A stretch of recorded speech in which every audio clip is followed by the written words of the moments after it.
keep that picture on my wall, just to remind me how many boys and girls still need my help. Of course, there are fewer like that every year. I like to think about the many children I've helped and how much happier I've made them. As I sit here in my chair, oh, but you can't see me, can you? Let me make myself visible.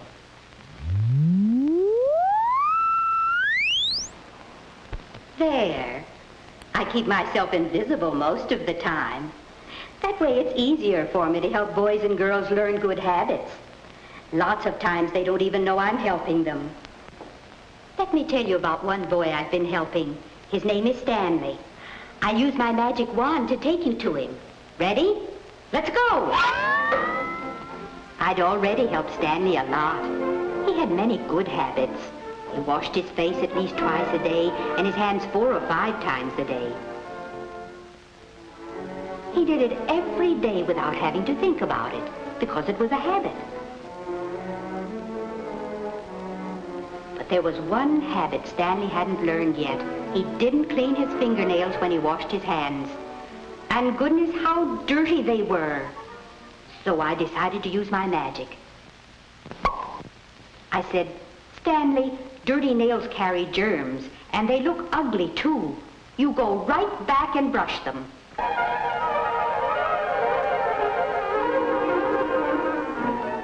Stanley learned that a good scrubbing with a stiff fingernail brush every morning and night at least made his nails clean and neat.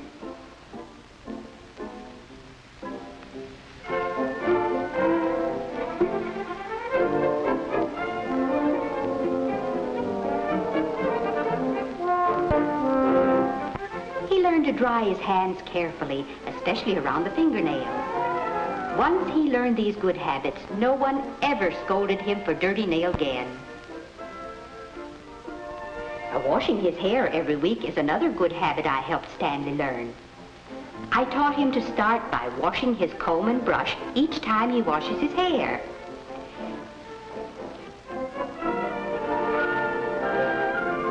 There are always hairs in a hairbrush.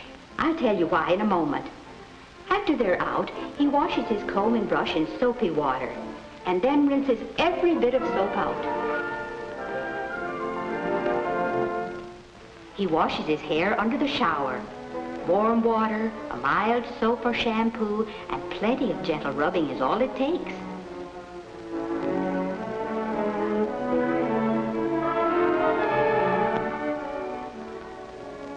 He rubs with his fingertips, not his fingernails, so that he doesn't hurt the tender skin under the hair.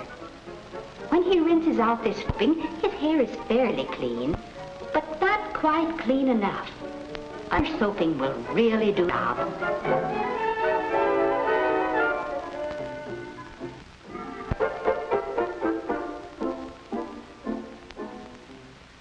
And plenty of rinse. Now, those are some of the good habits I helped Stan learn. Now, I promise to tell you why there are always hairs in a hairbrush. Suppose you had magic eyes, and when you looked in the mirror, you could see closer and closer and closer. And suppose you could see right through your skin and see the root that a hair grows from. If your magic eyes could speed up the growing, you'd see that the new growth always comes at the root. As the hair gets longer and longer, it will finally come loose from the root. A new hair starts to grow and pushes against the old one.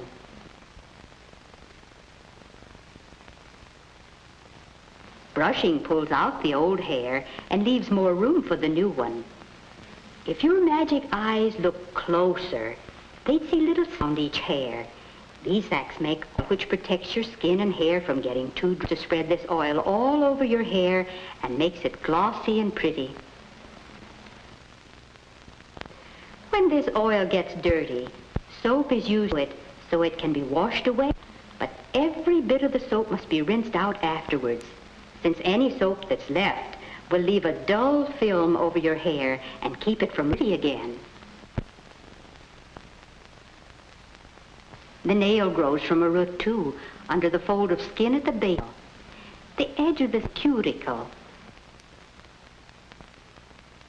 Sometimes a bit of the skin forms a hangnail.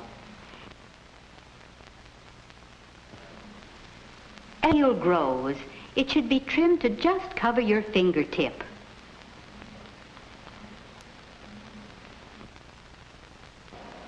Now, your hair can get sick.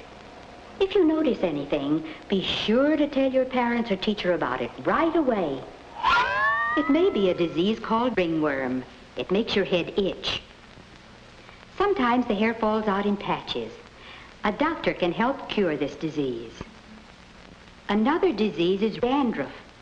Or you may find that instead of these thin, flat flakes, you have little white specks that look like tiny eggs. And that's just what they are. They're called nits, and they're the eggs of head lice. They're easy to get rid of, so tell your parents or teacher about them right away. Anyone might get a disease. The best safeguard is to keep yourself clean. Don't use anybody's comb but your own, and don't wear anyone else's hat. Now, keeping clean is only part of caring for your hair and nails. Let me tell you about somebody else I've helped. Her name is Alice. I use my magic wand again. Ready? Let's go! She certainly needed to learn some good habits in caring for her hair.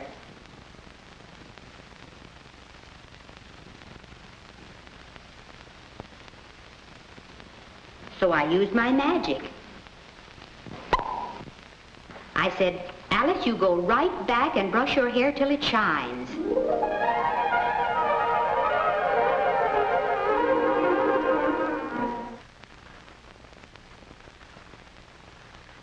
So I helped her learn the habit of brushing her hair every night, 100 strokes or more.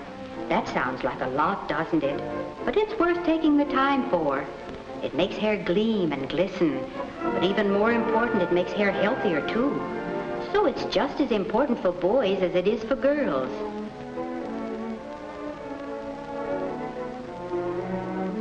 I've helped many boys and girls learn that habit.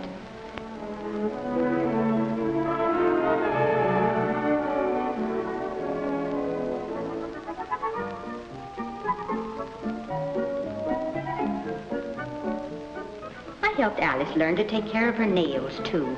She files them to keep them from getting too long and to give them a pretty shape. But she's careful not to get them too short. She makes her nails pretty, too, by pushing the cuticle off the nail. She does it with a soft piece of wood called an orange stick. Wood won't cut her skin the way sharp metal might. A cuticle oil softens the cuticle and makes it easier to push back.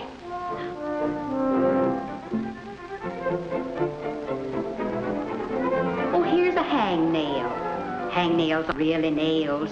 They're pieces of skin that start to pull away from the nail. Drying your fingers well helps prevent hangnails. I helped Alice learn the habit of cutting them off with a scissors instead of pulling might take off too much. Feel good to think about Alice, and all the girls help to learn good habits. Once you've learned a good habit, it'll work for you all your life. Such little things as brushing your nails clean when you wash your hands, hair every week, or oftener if it needs it, brushing your hair at strokes every day, whether you're a boy or a girl, and keeping your nails trimmed, not too long and not too short. Those are some good habits that many boys and girls have already learned, but there are still some who need my help.